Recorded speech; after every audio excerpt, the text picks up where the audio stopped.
Assalamualaikum warahmatullahi wabarakatuh. Kami akan mempresentasikan mengenai demokrasi negara Indonesia. Saya Syakila Zaufa. Saya Sukma Ayu Agustin. Saya Stephen.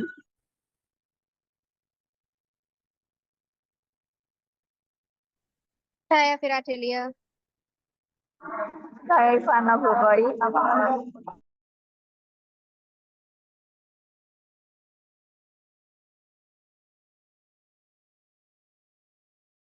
Baik, saya Sukma Ayu Agustin akan menjelaskan mengenai demokrasi. Demokrasi secara etimologis terdiri dari dua kata bahasa Yunani, yakni demos dan kratein atau kratos. Demos bermakna rakyat atau kekuasaan suatu tempat. Adapun kratein atau kratos berarti kekuasaan atau kedaulatan. Next. Demokrasi menurut para ahli. Yang pertama yaitu Abraham Lincoln. Demokrasi yaitu suatu pemerintahan dari rakyat, oleh rakyat, dan untuk rakyat. Yang kedua yaitu Joseph Schumpeter. Demokrasi adalah suatu perencanaan institusional untuk mencapai keputusan politik, di mana individu-individu memperoleh kekuasaan untuk memutuskan dengan cara perjuangan kooperatif atas suara rakyat.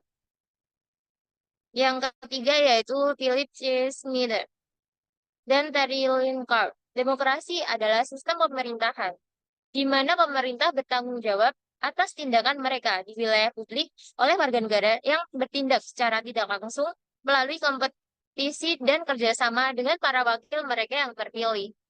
Next.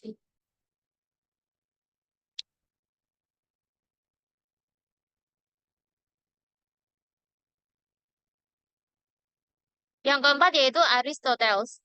Demokrasi adalah suatu kebebasan pada suatu negara. Kebebasan begitu penting bagi setiap warga negara agar dapat saling berbagi kekuasaan di dalamnya. Yang kelima yaitu Hans Kelsen. Demokrasi adalah pemerintahan oleh rakyat dan untuk rakyat. Selanjutnya akan dilanjutkan oleh rekan saya. Saya Syakila Zaufa. Lanjutkan mengenai tujuan demokrasi. Yang pertama ada terciptanya kebebasan. Dengan adanya demokrasi, berarti rakyat bebas berekspresi dan dapat berpendapat.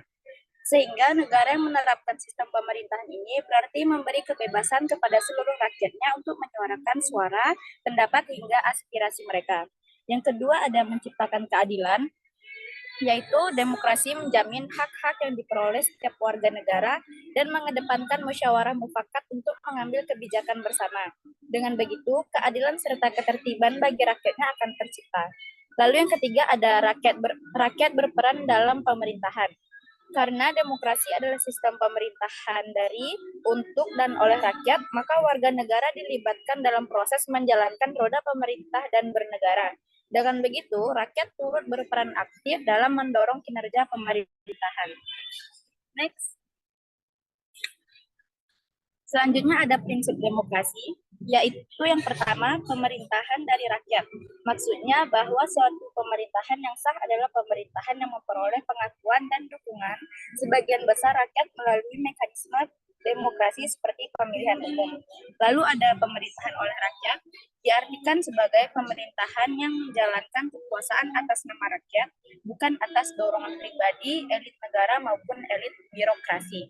Di sisi lain, pemerintah dalam menjalankan kekuasaannya berada dalam pengawasan rakyat. Pengawasan ini bisa dilakukan secara langsung maupun tidak langsung. Yang ketiga ada pemerintahan untuk rakyat. Yang dimaksud pemerintahan untuk rakyat yakni bahwa kekuasaan yang diberikan oleh rakyat kepada pemerintah harus dijalankan untuk kepentingan rakyat. Kepentingan rakyat harus menjadi landasan utama kebijakan yang dibuat pemerintah secara demokratis. Selanjutnya akan dijelaskan oleh rekan saya. Saya Stephen. Saya akan melanjutkan. Jadi saya akan membacakan yang sistem pemerintahan negara. Sistem pemerintahan negara sendiri dibagi menjadi beberapa. Yang pertama yaitu adalah sistem pemerintahan presidensial. Sistem pemerintahan presidensial yaitu sistem pemerintahan yang meletakkan hubungan fungsional antar lembaga dan pelaksananya yang dipimpin oleh presiden. Sejak amandemen UUD 1945 yang ketiga dan keempat, pemerintah Indonesia menjalankan sistem pemerintahan presidensial secara nyata. Ciri-ciri negara yang menerapkan sistem pemerintah presidensial adalah presiden dipilih oleh rakyat melalui pemilu.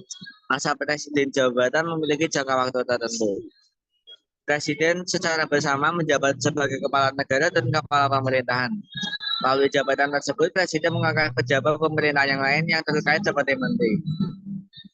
Presiden memiliki kewenangan legislatif oleh UUD atau konstitusi. Presiden memiliki hak prerogatif untuk eksekutif. Hak prerogatif ialah hak istimewa untuk mengangkat dan memberhentikan menteri yang memimpin departemen dan non-departemen. Lalu keputusan kepala negara tidak bisa diganggu-gugat. Untuk sistem pemerintahan negara yang kedua yaitu ada sistem pemerintahan parlementer, yaitu adalah presiden dan perdana menteri yang berkuasa secara bersamaan. Contoh negara yang melaksanakan sistem pemerintahan seperti ini yaitu Malaysia, Jepang, Inggris, Belanda, dan sebagainya. Selain itu, parlemen juga memiliki peran yang sangat besar dalam pemerintahan parlementer ini. Karakteristik sistem pemerintah parlementer yaitu parlementer menjadi pemegang kekuasaan. Lalu negara dipimpin oleh seorang perdana menteri sebagai kepala pemerintahan, dan kepala negara dipegang oleh presiden atau raja. Kekuasaan eksekutif presiden dituju oleh legislatif, sedangkan raja diseleksi berdasarkan undang-undang. Lalu kekuasaan eksekutif bertanggung jawab pada kekuasaan legislatif. Selanjutnya, menteri-menteri bertanggung jawab pada kekuasaan legislatif. Untuk yang sistem pemerintahan ketiga adalah sistem pemerintahan presidensial, semi presidensial. Sistem pemerintahan semi presidensial atau campuran disebut juga sebagai luar eksekutif atau eksekutif ganda. Sebab perdana menteri dan presiden memiliki posisi yang sama untuk menjalankan kekuasaan bersama. Karakteristik sistem pemerintahan berikut yaitu adalah presiden memiliki hak prerogatif atau hak istimewa dalam mengangkat atau memberhentikan menteri yang memimpin departemen atau non-departemen. Negara dipimpin oleh perdana menteri sebagai kepala pemerintahan dan presiden menjadi kepala negara. Masa jabatan kepala pemerintahan tidak ditentukan jangka waktu. Masa pemilu ditentukan jangka waktu, yaitu sekitar 4 sampai 6 tahun. Lalu yaitu eksekutif tanggung jawab kepada legislatif. Next. Nah, untuk sistem pemerintahan yang keempat yaitu adalah sistem pemerintahan komunis, yaitu adalah sistem pemerintahan yang dikendalikan penuh oleh Partai Komunis. Sistem pemerintahan ini digunakan oleh negara seperti Korea atau Korea Utara, Vietnam, Laos, dan Republik Rakyat Tiongkok. Karakteristik sistem pemerintahan komunis berikut yaitu adalah sistem pemerintahan ini didominasi oleh satu partai yaitu Partai Komunis. Sistem ekonomi menggunakan sistem komunisme dengan perencanaan terpusat. Sifatnya otoriter dan tidak memiliki kebebasan berpendapat. Seluruh alat produksi dikuasai oleh negara. Swasta tidak memiliki peran. Lalu ada sistem pemerintahan demokrasi atau liberal, di mana politiknya menganut pada kebebasan individu serta hak individu yang tercantum dalam konstitusi.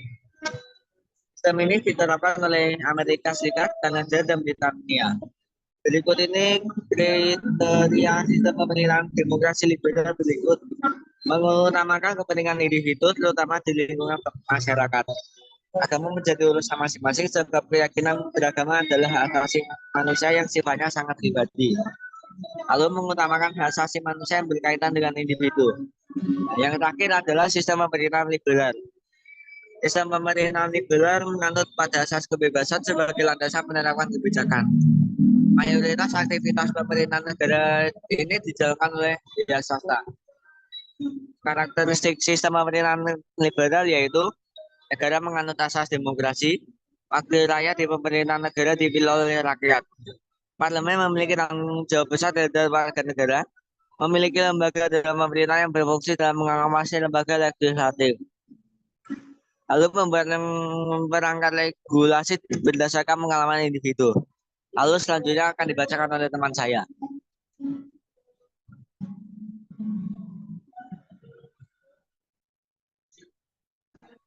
Perkenalkan, saya Vira Adelia.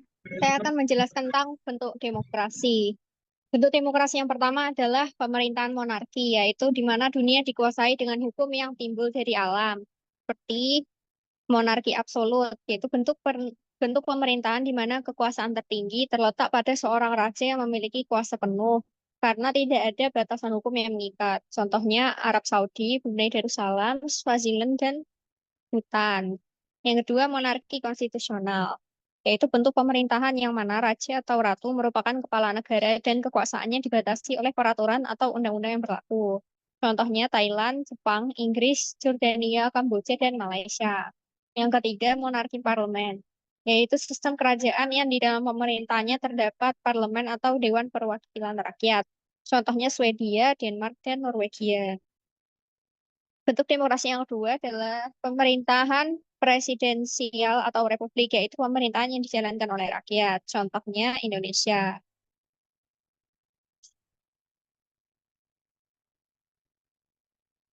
Macam-macam demokrasi. Yang pertama adalah demokrasi parlementer tahun 1945 sampai 1950.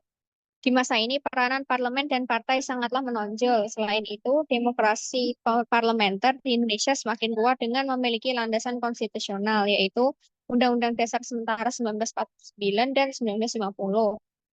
Undang-Undang Dasar Sementara 1950 menetapkan bahwa lembaga eksekutif yang terdiri dari presiden sebagai kepala negara konstitusional dan menteri-menteri memiliki tanggung jawab politik di bawah seorang perdana menteri sebagai kepala pemerintahan sehari-hari. Yang kedua, demokrasi terpimpin tahun 1959 sampai 1965. Mulainya masa ini ditandai dengan dikeluarkannya Dekret Presiden 5 Juli 1959. Dalam praktiknya masa ini berakhir dengan peristiwa G30S pada 30 September 1965. Yang ketiga, demokrasi Pancasila tahun 1966 sampai 1998. Di masa ini menggunakan landasan demokrasi konstitusional yang menonjolkan sistem presidensial.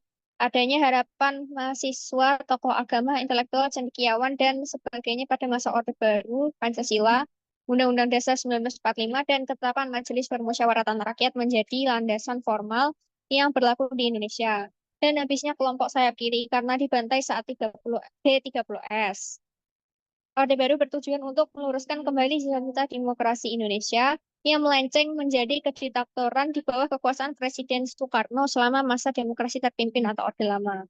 Salah satu yang dilakukan untuk menghapus kediktatoran Orde Lama adalah membatalkan ketetapan MPRS nomor 3 tahun 1963 yang berisi tentang pengangkatan Soekarno sebagai presiden seumur hidup.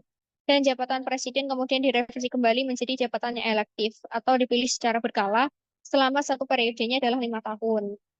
Yang keempat, demokrasi pasca reformasi tahun 1999 sampai saat ini. Tumbangnya Orde Baru telah membuka peluang terjadinya reformasi politik dan proses demokratisasi di Indonesia. Pengalaman pada masa Orde Baru juga telah membuat Indonesia menyadari bahwa demokrasi penting bagi tumbuhnya kesejahteraan rakyat. Oleh karenanya, seluruh rakyat Indonesia pasca 1998 menaruh harapan bahwa proses demokratisasi di bawah kepemimpinan Presiden Habibie dan Kabinet Reformasi Pembangunan dapat berjalan dengan baik dan tidak terjadi lagi mengalami anomali transisi demokrasi seperti dari Orde Lama ke Orde Baru. Untuk selanjutnya akan dilanjutkan oleh rekan saya.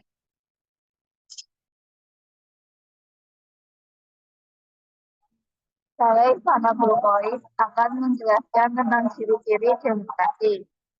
Ciri pertama yaitu pemerintahan didasarkan kehendak dan kepentingan seluruh rakyat. Yang kedua, hal yang berkaitan dengan kepentingan, kehendak atau kemauan rakyat yang dituliskan dalam konstitusi dan undang-undang negara tersebut. Yang ketiga, kedaulatan rakyat diwakilkan oleh orang-orang yang sudah dipilih oleh rakyat itu sendiri untuk mengatur negaranya. Yang keempat, adanya pemilihan umum atau pemilu yang dilaksanakan untuk memilih pihak dalam pemerintahan.